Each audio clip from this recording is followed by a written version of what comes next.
Finally आ चुका है dragon ball दाइमा का 13वां एपिसोड की शुरुआत वहीं से होती है जहां से पिछला एपिसोड खत्म हुआ था। गोमा हैरान और परेशान था कि बाकी लोग फर्स्ट डीमन वर्ल्ड में आ रहे हैं। गोमा देगासू से पूछता है कि हमारी सारी आर्मी यहाँ पर आ चुकी है। तब देगासू से बताता है कि सारी तो नहीं पर आधे से ज्यादा आ चुकी है। इसका मतलब गोमा गोकू और वेजिटा पे पूरी ताकत से हमला करना चाहता है और करे भी क्यों ना। उनने तामागामी नंबर 3 और तामागामी नंबर 2 को हराया है और यही रीजन था कि वो रिस्क ले ही नहीं सकता था। तो वो देगासू को ऑर्डर देता है कि वॉप सामा को डिसेबल कर दो और ये सुन के मानो तो उसके पैरों के नीचे से जमीन निकल गई हो, क्योंकि जब से वॉप सामा को बनाया गया है उन्हें आज तक डिसेबल नहीं करा गया। पर गोमा जानता था कि अगर वॉप सामा को डिसेबल कर दिया तो गोकू और बाकी लोग वहाँ पर नहीं आ सकते। देगासू बहुत ज्यादा डरा हुआ था पर वो और कर भी कह सकता था। तो वो गोमा की बात मानकर एक अंडरग्राउंड बेसमेंट में जाता है। ये जगह थोड़ी स्ट्रेंज थी, जैसे मानो पूरा डीमन वर्ल्ड ही यहाँ से कंट्रोल हो रहा हो।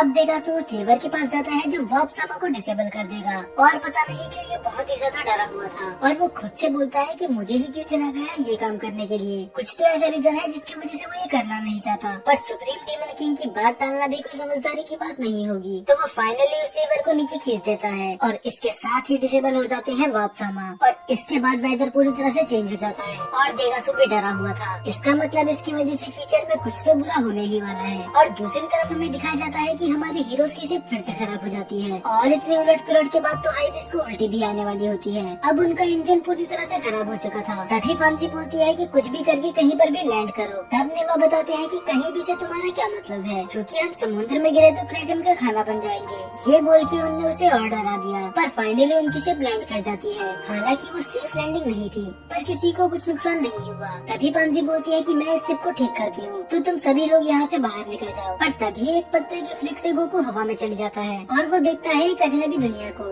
वो जगह बिल्कुल ही अजीब थी। उधर के पेड़ टहनियाँ और बाकी सब कुछ बड़ा था। अगर आपने ड्रैगन बॉल जीटी देखा है तो उसमें भी एक ऐसा एपिसोड था जहाँ पर सब चीजें 10 गुना ज्यादा बड़ी थी। गोकू वहाँ की हर एक चीज को एक्सप्लोर करता है। उसे समझ में नहीं आ रहा होता कि वो छोटा हो गया है या फिर ये सब चीजें ही बड़ी हैं। और दूसरी तरफ पांसी की हालत खराब हो रखी थी क्योंकि क्रैकन ने उसके सारे टूल्स खा लिए थे। पर तभी बुल्मा अपने फादर के इन्वेंशन दिखा के फ्लेक्स करती है और वो उस कैप्सूल को हवा में फेंक के एक टूल बॉक्स निकालती है। ये देख के तो पांसी बिल्कुल हैरान थी कि आखिर ऐसे कैसे पॉसिबल है, क्योंकि पांसी को भी मैकेनिकल चीजें बहुत ज्यादा पसंद है। तब बुल्मा समझाती है कि हम किसी भी चीज को श्रिंक करके एक कैप्सूल में स्टोर कर सकते हैं। पर तभी हाइवेज आके बोलता है क्या तुम मेरे सॉक्स को श्रिंक करके इन कैप्सूल में स्टोर कर सकती हो। पर तभी पांसी गुस्से में बोलती है कि तुम्हें उसकी जरूरत है क्या। और मेरा भी यही क्वेश्चन है, आखिर ये अपनी मूर्ति को स्टोर करके करेगा ही क्या। और दूसरी तरफ वेजिटा से तो बिल्कुल इंतजार हो ही नहीं रहा था। वो सुप्रीम का ऐसे बोलता है कि कैसा रहेगा कि हम सब फाइटर्स आगे निकल जाए और तुम सब बाद में आराम से आना। पर सुप्रीम का ऐसे समझाते हैं कि मुझे माफ करना, मॉडल एक डीमन वर्ल्ड से दूसरे डीमन वर्ल्ड उड़ के नहीं जा सकते। तो वेजिटा भी ज्यादा बहस नहीं करता क्योंकि वो भी जानता था इसका कोई फायदा नहीं है। पर दूसरी तरफ तो नेवा के होश उड़े हुए थे। वो उन सबसे बोलता है कि जितनी जल्दी शिप रिपेयर हो सकती है करो और यहाँ से जल्दी निकलो क्योंकि हम है द प्लेनेट ऑफ मेगा पे। तभी सुप्रीम का बोलते हैं कि मैंने इस प्लेनेट के बारे में पहले भी सुना है। ये वही प्लेनेट है ना जहाँ पर मेगाथ नाम के जाइंट्स रहते हैं। और बस इतना ही नहीं, ये पूरे डीमन वर्ल्ड में सेकंड सबसे टेरिफाइंग प्लेनेट है और इसमें नेवा भी हम ही पढ़ते हैं। वो बोलते हैं कि तुम सही कह रहे हो, हम बहुत बड़ी मुसीबत में हैं, तो हमें किसी भी कीमत पे यहाँ से निकलना ही होगा। और इससे पहले मैंने नेवा को इतना डरा हुआ कभी नहीं देखा। यहाँ तक कि खुद सुप्रीम डीमन किंग और उसकी आर्मी भी यहाँ नहीं आ सकती क्योंकि किसी में भी इतनी हिम्मत नहीं है कि इन लोगों पे कब्जा कर सके। तब गोकू आते हुए बोलता है कि आप चिंता मत करो, अगर कुछ दिक्कत हो भी गई तो हम है ना संभालने के लिए। तब ग्लोरी बोलता है कि इससे फर्क नहीं पड़ता, हमें वैसे भी यहाँ से जल्दी निकलना ही होगा। तब पांसी हाइबिस की तरफ देख के बोलती है कि अगर तुम कुछ काम नहीं कर रहे हो तो मेरा स्टूल ही बन जाओ, कम से कम तुम कुछ तो काम आओगे। और उस बेचारे को पांसी का स्टूल बनना पड़ता है। फिर हमें सीन दिखाई जाता है फर्स्ट डीमन वर्ल्ड का, जहाँ पर अर्जिनसु बाहर का नजारा देख रही थी। जाहिर सी बात है कि वॉप सामा के डिसेबल होने के बाद अफरा-तफरी मच नहीं थी। तभी उसके पास ग्लोरी को कॉल आता है और वो उसे बताता है कि हमने सेकंड ड्रैगन बॉल भी कलेक्ट कर ली है और जल्दी ही हम फर्स्ट डीमन वर्ल्ड में पहुँच जाएंगे। तब वो कॉल कट करके ड्रैगन बॉल की तरफ देखती है और एक स्माइल के साथ बोलती है कि अब फाइनली मेरे पास आ चुके हैं तीनों ड्रैगन बॉल्स। देखना है कि आखिर ये ड्रैगन बॉल का यूज करेगी कैसे। फिर दूसरी तरफ हमें सीन दिखाया जाता है पांसी और बुल्मा का। बुल्मा पांसी की बहुत ज्यादा तारीफ कर रही थी क्योंकि वो इस काम में बहुत ज्यादा अच्छी थी। तब बुल्मा बताती है कि मैंने भी अर्थ पे एक ऐसी ही शिप को ठीक करने की कोशिश की थी। मैंने लगभग पूरी शिप ठीक कर ही ली थी पर मुझे इस पार्ट के बारे में कुछ समझ में नहीं आया, तो आखिर ये चीज है क्या। तब वो बताती है ये है माजिलाइट, ये एसिडिक वाटर के साथ रिएक्ट कर करता है और ये 30 साल तक लगातार एनर्जी प्रोड्यूस कर सकता है। ये सुन के बुल्मा हैरान थी कि अगर ऐसा है तो ये तो बहुत वैल्यूएबल होंगे, है ना। तब वो बताती है कि ऐसा नहीं है, क्योंकि सेकंड डीमन वर्ल्ड का ऊपरी हिस्सा और थर्ड डीमन वर्ल्ड का निचला हिस्सा ये दोनों ही पूरी तरह से मैजिनाइट से बने हुए हैं और थर्ड डीमन वर्ल्ड से एसिडिक वाटर बहते रहता है और यही रीजन है कि ये सन की तरह शाइन करता है और इसकी पानी की कंपोजिशन से हम इसका कलर भी चेंज कर सकते हैं। तब पांजी बताती है कि ये खुद मैं अपनी आंखों से पहली बार दिख रही हूँ और ये दोनों आराम से ज्ञान की बातें कर रहे थे और हाइबीस की तो पूरी हालत खराब हो चुकी थी। वो बोलता है कि अगर तुम्हारा हो चुका हो तो मेरे ऊपर से उतर जाओ, मैं अब और नहीं सह सकता और वो दोनों ही वहाँ से उतर जाते हैं। काम तो उनका पहले ही खत्म हो गया था, बस उन्हें बातें करने से फुर्सत नहीं थी। तब बुल्मा उससे बोलती है कि अगर इसकी क्वांटिटी इतनी ही ज्यादा है तो क्या हम यहाँ से थोड़ा ले नहीं सकते। तब पांजी साफ मना कर देती है कि इस पे पूरा कंट्रोल गोमा का है क्योंकि वही सुप्रीम डीमन किंग है और वो हमें कभी इसका यूज करने नहीं देगा। तब बुल्मा बोलती है कि काश थोड़ा मैं अपने साथ भी लेके जा सकती। तब पांजी बोलती है कि तुम चिंता मत करो, जब हम घर वापस जाएंगे तो मैं अपने डैड से बोलूंगी तो वो तुम्हें चुरा के थोड़ा सा दे देंगे। ये सुन के बुल्मा को यकीन नहीं होता कि आखिर ये लड़की है क्या। फिर हमें पूरे जंगल का सीन दिखाया जाता है और ये देख के हम बता सकते हैं कि ये कोई नॉर्मल जगह तो बिल्कुल नहीं थी, पर अपने गोकू को खाने से फुर्सत है कहाँ। वो सबको छोड़कर वहाँ के फल खाने लग जाता है, पर तभी उस पे एक बड़ा सा हैमस्टर अटैक कर देता है और गोकू हैरान था कि एक हैमस्टर इतना बड़ा कैसे हो सकता है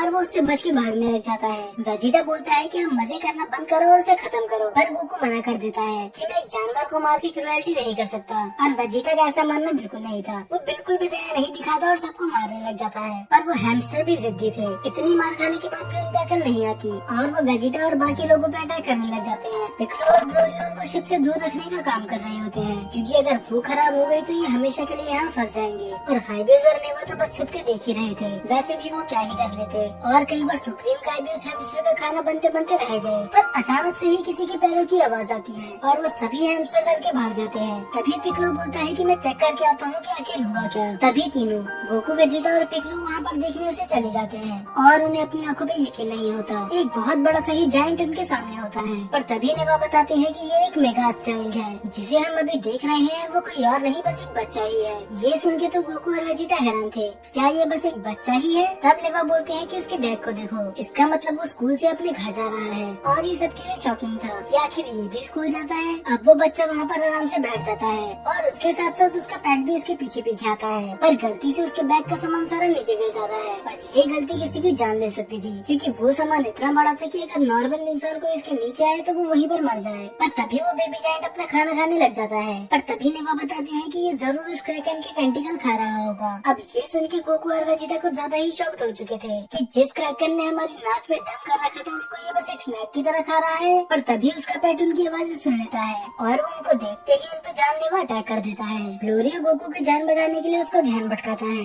पर वो ये भूल चुका था कि उसकी जान कौन बचाएगा, तो उसके पास कोई और रास्ता नहीं था बस वहाँ से भागने के। पर जैसे ही वो पेट उसे जान से मारने वाला होता है तभी बीच में आ जाता है ऑलमाइटी प्रिंस वेजिटा और ग्लोरियो खुश होता है कि वेजिटा उसे बचाने आ गया। तभी ग्लोरियो गोकू, पिकलो और वेजिटा को ऑर्डर देता है कि इसको शिप से दूर रखो चाहे कुछ भी हो जाए, तो वो उसे शिप से दूर लेके जाते हैं और वो तीनों ही अपने की ब्लास्ट से अटैक करते हैं, पर उस पेट को तो कुछ फर्क पड़ता ही नहीं। ऐसा लग रहा था मानो कोई उसे मसाज कर रहा हो। उस डॉग को अकेला संभालना ही मुश्किल हो रहा था कि अब तो उसके शरीर के कीड़े भी उन पे अटैक करने लग जाते हैं। पर तभी उसकी नजर पड़ती है उस ग्लोइंग शिप पे। उसे वो शिप चमकती हुई बहुत अच्छी लगी तो वो डायरेक्ट ही उसके पास भागते हुए जाता है और वो इतना एक्साइटेड था कि खुद ग्लोरियो, पिकलो और वेजिटा भी उसे नहीं रोक पाए। वो सबको ही चीरता हुआ आगे बढ़ रहा था, पर अब गोकू भी सीरियस हो जाता है क्योंकि उसे पता था कि अगर उसने अब होल्ड बैक करा तो वो हमेशा के लिए यहाँ फंस जाएंगे। तो वो अपनी पूरी ताकत लगा देता है अपने कामयाबियां में और वो एक शॉट में ही उस डॉग को हवा में उड़ा देता है। पर अब शुरू होने वाली थी असली प्रॉब्लम क्योंकि अब आ चुका था उस पेट का मालिक और इतनी देर में बुल्मा और पांजी भी शिप ठीक कर चुके थे। तो वेजिटा और पिकलो बोलते हैं कि तुम सब यहाँ से निकलो, हम उसका ध्यान भटकाते हुए आते हैं। पर अब बहुत देर हो चुकी थी, वो जायंट बेबी उन्हें देख चुका था।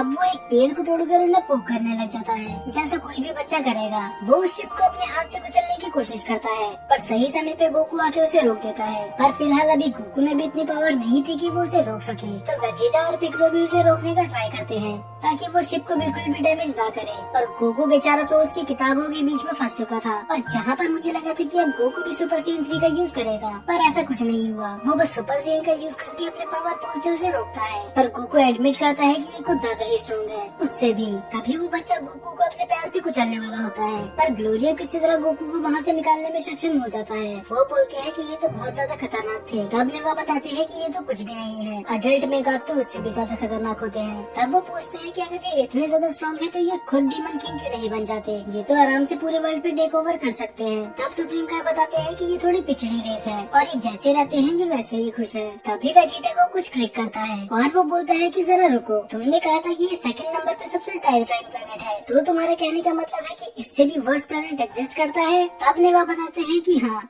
वो है प्लेनेट गीगा, जहाँ पर गीगात रहते हैं और वो इससे भी कई गुना ज्यादा बड़े हैं। तो आप उनका साइज इमेजिन कर ही सकते हो।